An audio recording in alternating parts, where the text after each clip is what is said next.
In what ways do your media products use, develop, or challenge forms and conventions of real media products? Poster. The poster taken from the NBC series stimulated a range of ideas to create my own poster for Cartel Riders. I really like the mise en scène in this poster. As you can see, I have taken inspiration from the concrete background and used that as my own. I thought it blended in well with the theme of gangster slash police crime and seemed very mysterious. I was also inspired by the dark theme, especially with the colour of the clothing chosen taken, which is black. It gives that sense of suspense, hence why I replicated that onto my own poster as I had my lead character wear black, whilst also facing the same direction as the male lead in Taken. The colour choice of the title in the Taken poster was very eye-catching, and I really liked how everything in the mise en scène is gloomy and shadowy, whilst the title stands out in bright red.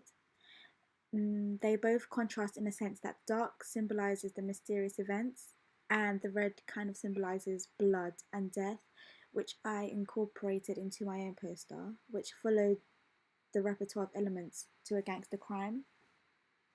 However, I wanted to subvert from the conventions of a gangster slash police crime film and use a female as the lead protagonist role.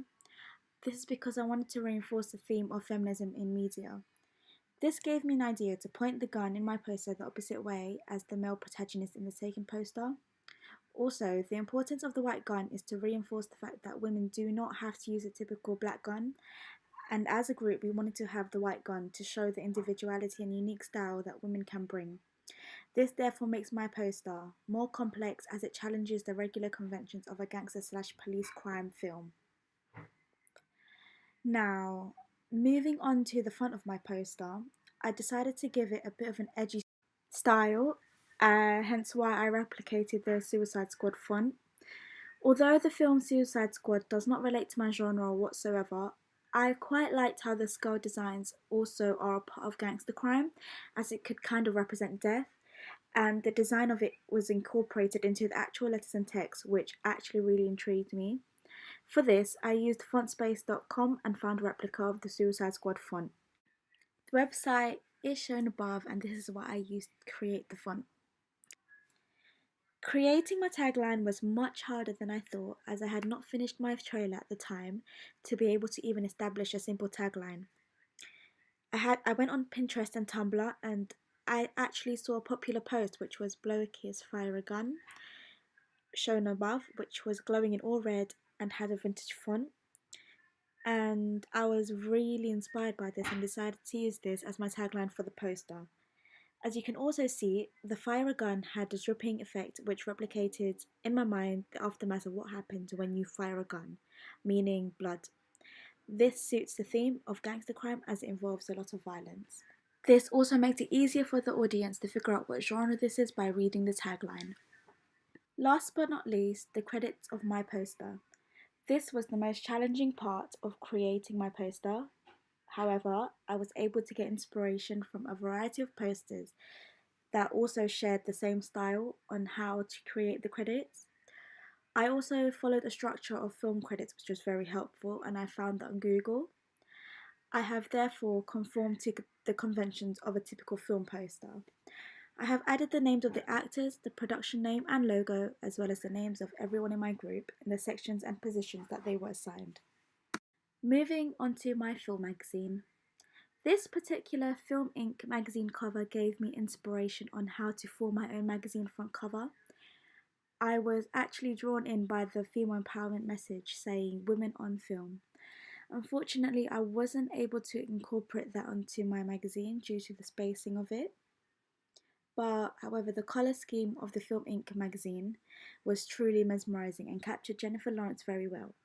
The use of gold is a colour that represents empowering women and represents a form of an award and an achievement for women to be able to be a part of the media, hence why I use the colour gold/mustard for my background. I was also inspired by the colour change for the title of the magazine. However, as my background colour was already gold, I decided to use black and purple, And to be extra specific, I highlighted the colour of Camilla's top, who is my model slash actress, and used that colour for the word chic. The title itself, Flick Chic, is very feminine, and I wanted to emphasize that on the word chic as it's in calligraphy form.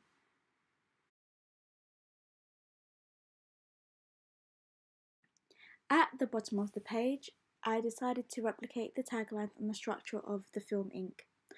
This is also a norm in most pop magazines, hence why I was a little bit surprised to see in a film magazine.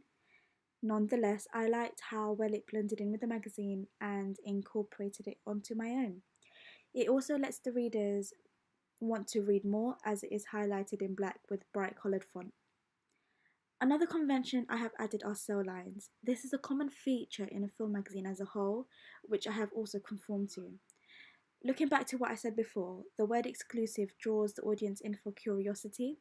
Not only does this magazine focus on my genre-specific audience, but it also entails to other genres like adventure, superhero films relating to the Avengers series that I also added on. I have, however, subverted from the typical placing of the title of my film, which is put on a ticket form. This is to enhance on the film magazine and to reinforce the cinematic feel.